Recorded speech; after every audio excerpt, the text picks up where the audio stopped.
Welcome back to Pistons Intellect. I'm your host, Jack Kelly. You can follow me on Twitter at Jack_Kelly_313. And today we are going to talk about the Detroit Pistons.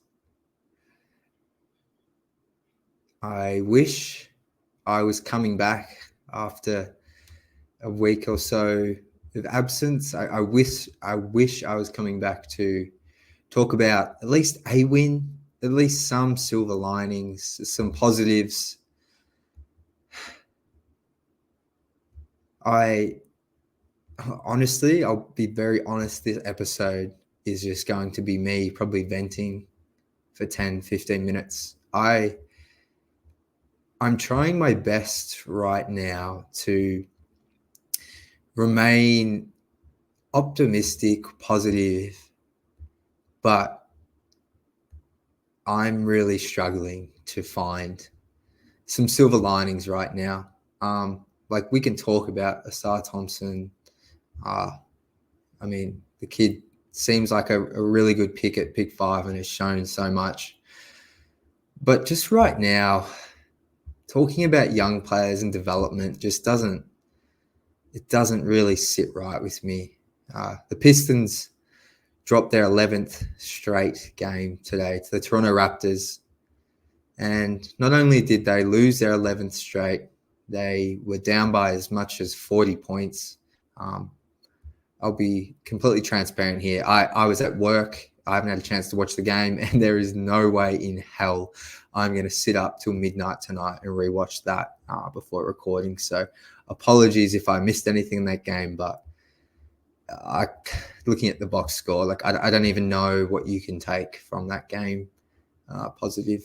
But as I was saying, I don't. Young players in development just right now is not something I think's really worth talking about. We've seen flashes, but yeah, I think for me, the past 3 games have really stood out to me as just soulless, hopeless. There's now a sense of inevitability with this team where you don't think they have a shot. I think that's the thing. Watching the Cleveland game on Friday night, I was able to watch that game from start to finish, and I'm not one to look. Most of my viewers at the moment, you're all coming across from Twitter for the most part, so you've probably, I assume, seen me tweet and the way I sort of analyze the Pistons and make some content, and it's always through a positive lens. I try to be positive. I've tried to be patient. But that Cleveland game, the injuries don't matter. Watching Evan Mobley take it the full length of the court and dunk it with not one person around him in the last minute of the game, the last 2 minutes of the game, that for me it kind of broke my basketball heart, at least my Pistons heart. And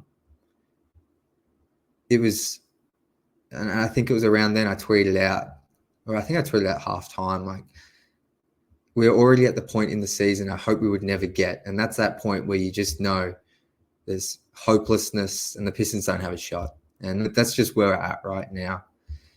At the start of each game, of course, just before tip-off, there's a bit of hope.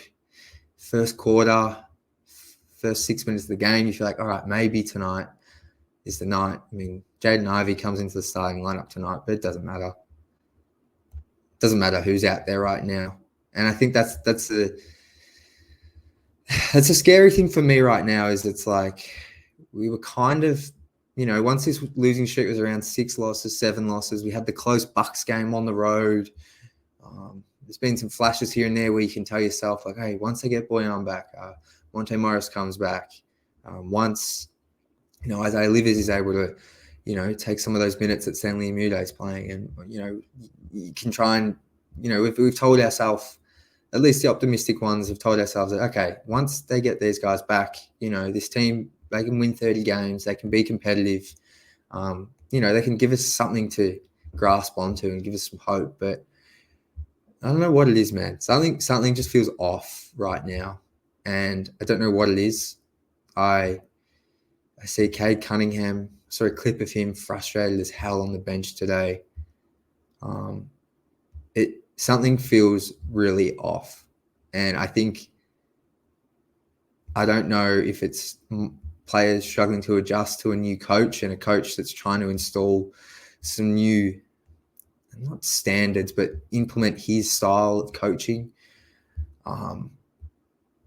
But something is not right, and I'm not saying that Monty Williams should be fired. I'm still on board with Monty as a coach. I think to fire him right now is ridiculous.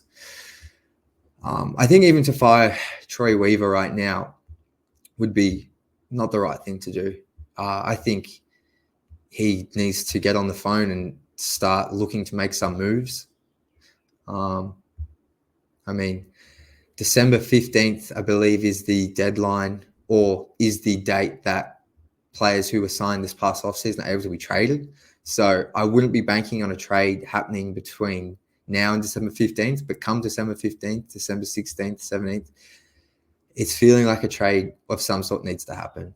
And I've been big on being patient, let this team develop, surround them with vets.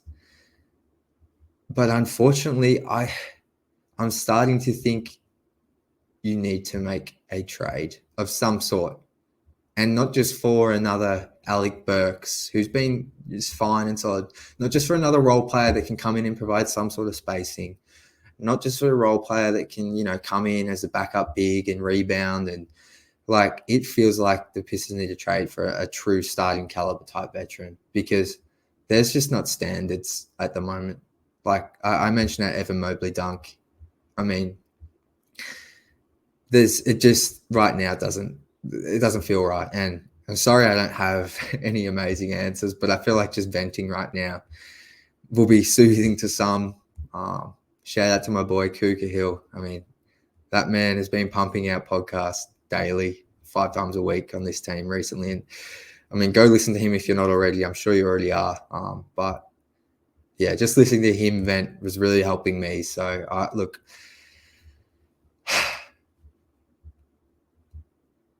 I guess if we zoom out, I thought this team could win. I was pretty vocal about it, at least on Twitter, 29 games, 29 wins, 28, 29, 30 wins. I think that would be a good season. There's absolutely no way this team can win less than 25 games. That was me. That was me in the preseason. That was me in the off season following free agency in the draft.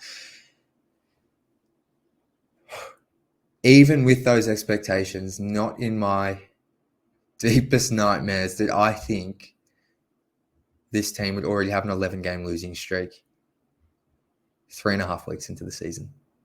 We are only 3.5 weeks into the season. It almost feels like we've gone back to March, April when this team was tanking for Wemby. It's like deja vu. It's Cade is out there, but it's it actually doesn't matter who's on the floor right now. It's like this team, I don't know, man. This is the thing with the losing and all that. Does it start to, creep into your culture? Does all this losing, is it starting to have an impact? I tweeted out after today's game, the Pistons record over the past 4 years under Troy Weaver, and compared it to Sam Hinkie's process 76ers. And I tell you what, if the Pistons win under 20 games this season, their winning percentage is pretty much exactly the same as those process Sixers, who are probably the most scrutinized, tanking, disgraced team, at least of the 2000s onwards, in the last 20 years. So that is some context just to tell you how bad this team has been. Particularly the past 2 seasons. Obviously, Cade was out last year, but they've had something like 4 11-game losing streaks in the past 4 years. This team is bad. And I think that's been the soul-crushing thing for me a little bit over the past 3 or 4 days, has just been if they win a game, I don't feel like there's anything here. Right now, it just feels like with this roster, they might win tomorrow against Denver, but I have no hope. It's dwindling, and I'm a bit emotional right now, and I know this will change, but truthfully, like, even if they beat Denver, like, I just don't know. Like, I don't know. I just don't know what that even means right now. Like, it truly feels like one of these four, I guess, blue chip players the Pistons have in Jaden Ivey, Jalen Duran, Asar Thompson. Cade won't be traded, but just doesn't feel like those four are going to stay together. And to be honest, I've said in the past on the Detroit Bad Boys live stream that I don't think it's actually financially possible for Detroit to keep all four, but it kind of feels like they might be broken up this season, which I didn't expect. I might be overreacting a bit here, but it just feels like they're your best trade assets. And if you're going to actually bring in someone, you're going to have to depart with, I mean, as much as I hate to say it, because he's arguably my favorite player, but none of that shit matters right now. But Jaden Ivey feels like if one of those four is to be traded, it's probably him. And I don't want to see that as a fan, but I don't know, if you're going to bring in someone, you need to send out someone with value. And yeah, Asar Thompson seems like, you know, the position he plays, the athleticism he brings, sort of the X factor he has, he feels like the safest behind Cade. So, and Jalen Duran, what we saw at the start of this season was promising. So just with where everything's at right now and the position Jaden plays, it kind of feels like he might be that trade chip piece. But the optimist in me hopes that between now and December 15th, this team could somehow get healthy and just get back to some level of competency. But yeah, it's very, very rough right now. And I wish I had answers. I wish I could kind of find a lineup or a rotation or something that's going to help. But I mean, it just feels like even when the Pistons when the Pistons surround Cade with shooting, like, just from what I've seen, teams it doesn't even feel like they care. Like, they just know to blitz, trap, just make Cade's life hell. And he has to be better, don't get me wrong. His turnovers, his three-point shooting has dropped off a cliff, and that is a concern. His inability to get to the foul line is a concern. He's finishing at the rim. He's gotten a little bit better, but it's still not great. Like, he's got plenty to improve on, but it's starting to feel like the pieces around him don't really help him develop. And I want to shout out Kuka once again, because he's been big on this. Like, Cade is still developing. Like, this, he's the franchise. Whether you think he's a number one guy, number two guy, whatever you think of him, it doesn't matter. Like, he's a number one overall pick. He's a playmaker. He's a shot creator. He is the only guy on this roster who has the talent right now who you could see being a number one option. And I am extremely high in Jaden Ivey, but I'm starting to feel like he's not going to get the chance on Monty Williams. And that annoys me. But ultimately, the likelihood of Jaden getting to a number one option compared to Cade Cunningham, it feels like I'd be foolish to say he's got a higher probability of that. So this team goes as far as Cade goes. And there needs to be an emphasis on trying to help him develop more. And it's just, right now, teams don't care who's around him. They'll dare anyone to shoot. They will. I mean, it really does feel like this team, unfortunately, the timeline's been sped up because they couldn't get any of their veterans healthy for the start of the season. Alec Burks has been out. Boyan hasn't played.